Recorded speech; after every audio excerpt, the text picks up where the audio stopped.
A Páscoa simboliza mais que amor derramado na cruz e poder para ressuscitar o Filho de Deus. A Páscoa também fala do perdão de Deus à humanidade. Minha experiência de vida e também pastoral me ensina a grande dificuldade que tenho visto com o tema do perdão. Perdoar a nós mesmos por tantos erros e fracassos não é tarefa simples. Perdoar os outros passa pela mesma dificuldade. Quero desafiar você hoje a tirar os olhos do passado, onde tantas vezes cedemos a nossa vulnerabilidade, e lançarmos o nosso olhar para adiante, aceitarmos o perdão de Deus e estendermos esse mesmo perdão recebido a quem falhou conosco. A nossa reflexão hoje vai tratar sobre esse tema. Nossa reflexão está em Marcos, capítulo 16, versículos 6 e 7, que nos diz assim: Não tenham medo, disse ele. Vocês estão procurando Jesus o Nazareno, que foi crucificado. Ele ressuscitou. Não está aqui.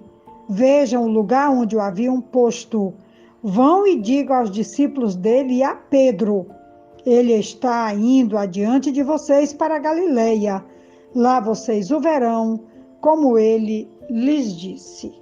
Temos aqui um destaque com o nome Pedro e nós queremos falar um pouco sobre o fato que o abandono e a negação dos discípulos, nós sabemos que todos eles fugiram, Pedro o negou, Judas o traiu, e toda essa situação é também uma situação de restauração e de perdão. E esse tema, com esse versículo de Marcos, vai nos falar que eles seriam restaurados, eles seriam perdoados, e o nome de Pedro aparece em destaque no relato bíblico.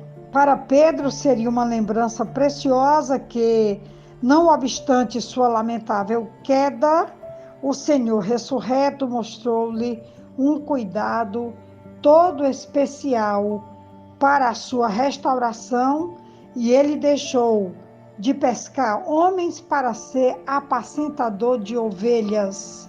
Só Jesus faz isso. Troca a desonra pela honra e dá ao pecador caído uma chance para se levantar e para recomeçar, como foi aqui a situação de Pedro. Digam aos discípulos dele e a Pedro. A essa altura, parece que Pedro não se considerava mais um discípulo. Após a ressurreição, conforme está relatado, Jesus teve um encontro particular com Pedro. Dar esse apoio a Pedro foi um gesto carinhoso da parte do Senhor, já que ele provavelmente sentia-se desqualificado como discípulo porque anteriormente havia negado o Mestre Jesus.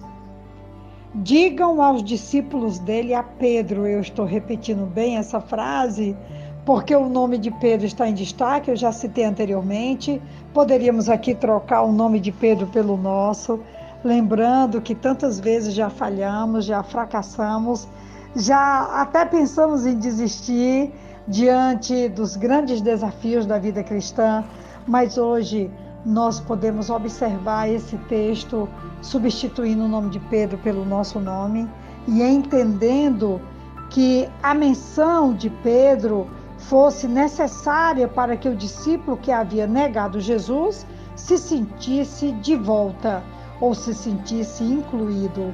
Pedro continuava sendo amado por Jesus. A morte e a ressurreição são justamente a prova desse amor que vence todo o pecado. Jesus vive porque o poder de Deus é maior do que o poder que nos afasta dele.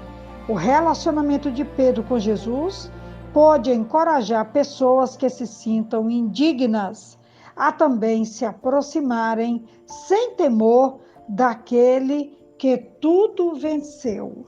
Sempre que eu olho para o tema do perdão, Eu lembro de tantas pessoas que estão equivocadas sobre o grande poder de Deus e que acabam se isolando na própria culpa, na própria dor, no próprio fracasso, que foi uma das tentações de Pedro, depois que ele negou, se isolar, voltar para a pesca, desistir da missão apostólica, até que Jesus vai e o resgata, e ele confia a nova igreja, mandando que ele apacente as suas ovelhas, apacente o seu rebanho.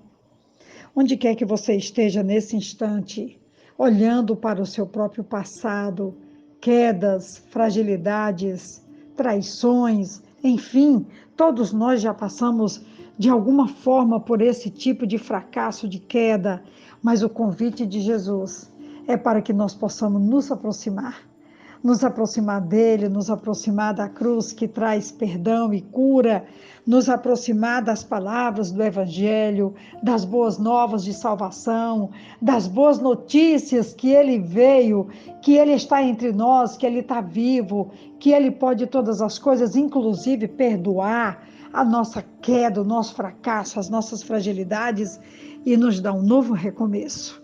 É sobre isso que a Páscoa quer falar conosco nesse dia, de que qualquer que tenha sido o fracasso, qualquer que tenha sido a queda, qualquer que tenha sido o pecado, Jesus pode e deseja perdoar e nos dar um novo recomeço.